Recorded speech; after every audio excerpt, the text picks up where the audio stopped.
Hello বন্ধুরা, তোমরা কেমন আছো? আশা করছি তোমরা সবাই ভালো আছো। তো বন্ধুরা, আজকে আমাকে দেখতে পাচ্ছ, আমি একটা ভিডিও করছি তোমাদের সামনে। তো এটা খুবই গুরুত্বপূর্ণ একটা ভিডিও। পশ্চিমবঙ্গ রাজ্য সরকারের কাছ থেকে যে সমস্ত বন্ধুরা যুবশ্রী ভাতা পাও, তাদের জন্যই আজকের এই ভিডিওটা। তো বন্ধুরা, তোমরা আশা করছি সবাই ভালো আছো, এবং ভালো তো সবাইকে থাকতেই হবে, তোমাকে আমাকে সবাইকে থাকতে হবে। তো বন্ধুরা দেখো, আমি যে ভিডিওটা করছি সেটা মনোযোগ সহকারে শুনবে, কারণ এটা খুবই গুরুত্বপূর্ণ ব্যাপার, গুরুত্বপূর্ণ জিনিস এবং গুরুত্বপূর্ণ সংবাদ বলতে পারো। তো বন্ধুরা দেখো,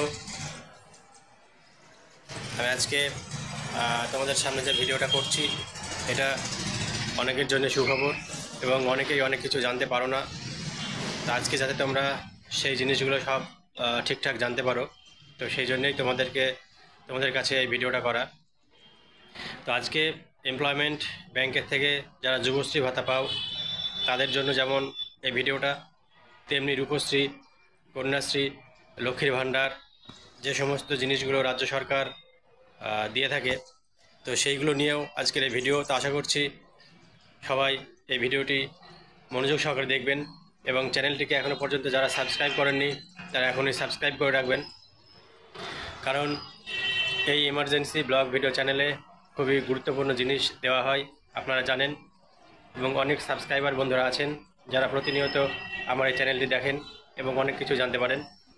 তো বন্ধুরা, শুরু করা যাক আজকের যে টপিকটা, অর্থাৎ ভাতা সম্পর্কে। বিগত 5-6 মাস হয়ে গেল যে পশ্চিমবঙ্গ রাজ্য সরকার তার এমপ্লয়মেন্ট ব্যাংকের যে সমস্ত যুবশ্রী বন্ধুরা আছেন, তাদের এখনও ভাতাটা দেননি। অর্থাৎ 5-6 মাস করে ভাতা বন্ধ যুবশ্রীদের। 2,000 টাকা করে যুবশ্রীরা ভাতা পান। অর্থাৎ এখানে অনেক ছেলে মেয়ে আছেন যারা মাসের শেষে তাকিয়ে থাকেন যে কবে এই যুবশ্রী ভাতাটা ব্যাংক অ্যাকাউন্টে ঢুকবে। তো এর মধ্যেই একটা নতুন আপডেট উঠে এসেছে যে যারা যুবশ্রী ভাতা পান তারাও এটা জানতে পারবেন, এবং কন্যাশ্রী, রূপশ্রী যারা পান তারাও এটা জানতে পারবেন। তো বন্ধুরা, নবান্নের সূত্রের খবর যে 16 দফা নির্দেশিকা জারি হয়েছে এই ভাতার ব্যাপারে। অর্থাৎ যুবশ্রী, কন্যাশ্রী, রূপশ্রী, লক্ষ্মীর ভাণ্ডার, এই সমস্ত প্রকল্পগুলির জন্য 16 দফা নির্দেশিকা জারি করেছে নবান্ন। বিভিন্ন পত্রিকায় সেগুলো বেরিয়েছিল কয়েকদিন আগে। তো আপনারা হয়তো অনেকেই সেটা দেখেছেন এবং অনেকেই সেটা শুনেছেন এবং জেনেছেন। তো এই 16 দফা নির্দেশিকার মধ্যে কী কী আছে? তো এই 16 দফা নির্দেশিকার মধ্যে যেটা মেন, সেটা হচ্ছে যে যুবশ্রীদের লক্ষ্মীর ভাণ্ডার এবং রূপশ্রী যে সমস্ত বন্ধুরা আছেন এই প্রকল্পের আওতায়, তাদের জন্য বলা হয়েছে যে 16 দফার যে নির্দেশিকা নবান্ন জারি করেছে সেটা খুবই গুরুত্বপূর্ণ।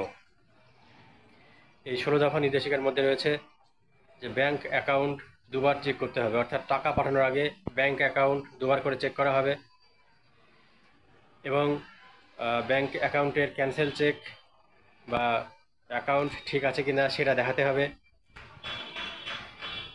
অনেক সময় দেখা যায় যে একটা অ্যাকাউন্টে দুবার, মানে দুজন ব্যক্তি টাকা পাচ্ছেন, বাড়ির হয়তো দুজন ব্যক্তি আছেন, একটা অ্যাকাউন্ট নাম্বার দেওয়া আছে।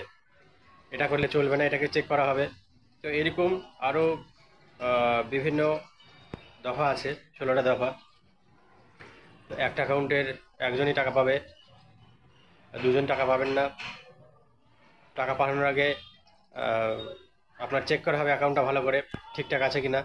তো এই প্রসঙ্গে খুব তোড়জোড় চলছে, কাজ চলছে। তো এগুলো মিটে গেলেই আশা করা যাচ্ছে যুবশ্রীদের ভাতাগুলো দেওয়া শুরু হবে। যে বিগত 5-6 মাস ধরে আমরা তাকিয়ে আছি যে কবে ভাতা দেবে, কবে ভাতা দেবে। যে সমস্ত যুবশ্রী বন্ধুরা আছো, তোমরা তো সেই ভাতার দিকে তাকিয়ে আছো যে কবে ভাতাটা দেওয়া হবে, কারণ এই ভাতাটা অনেকেরই অনেক গুরুত্বপূর্ণ কাজে লাগে। তো যাই হোক, তোমরা 16 দফা নির্দেশিকার দিকে জারি রেখো, সেটা দেখে রেখো। আমি কিছুটা দেওয়ার চেষ্টা করছি, তোমাদেরকে স্ক্রিনশট দেওয়ার চেষ্টা করবো এই ভিডিওর মাধ্যমেই। তোমরা ভিডিওটা শেষ পর্যন্ত দেখবে, স্কিপ করবে না। যারা ভিডিওটা দেখলে তাদেরকে অসংখ্য ধন্যবাদ। আমি এই ভিডিওর মধ্যেই নবান্নের যে নির্দেশিকাটা আছে, যেটা পত্রপত্রিকায় বেরিয়েছিল, সেটা আমি আপনাদের সামনে আনার চেষ্টা করছি। তো ভিডিওটা যদি ভালো লাগে, এই খবরটা শুনে যদি আপনাদের ভালো লেগে থাকে, তাহলে কাইন্ডলি চ্যানেলটাকে সাবস্ক্রাইব করে দেবেন। কারণ চ্যানেলটাকে সাবস্ক্রাইব করতে আপনাদের কাছ থেকে কোনো পয়সা নেওয়া হয় না, বা ইউটিউব বা কোনো মাধ্যমেই আপনার কাছ থেকে একটা টাকাও কাটবে না। তো সুতরাং আপনাদের কাছে রিকোয়েস্ট করব যে আমার এমার্জেন্সি ব্লগ ভিডিও চ্যানেলটিকে আপনারা কাইন্ডলি সাবস্ক্রাইব করে দেন এবং পাশে থাকা বেল আইকনটিকে বাজিয়ে দেন এবং বেল আইকনটিকে অল করে রাখুন, যাতে আমার সমস্ত ভিডিওই আপনাদের কাছে পৌঁছে যায় তাড়াতাড়ি। তো বন্ধুরা, ভালো থাকবেন। আবার আগামী ভিডিওতে আপনাদের সঙ্গে দেখা হচ্ছে। Thank you.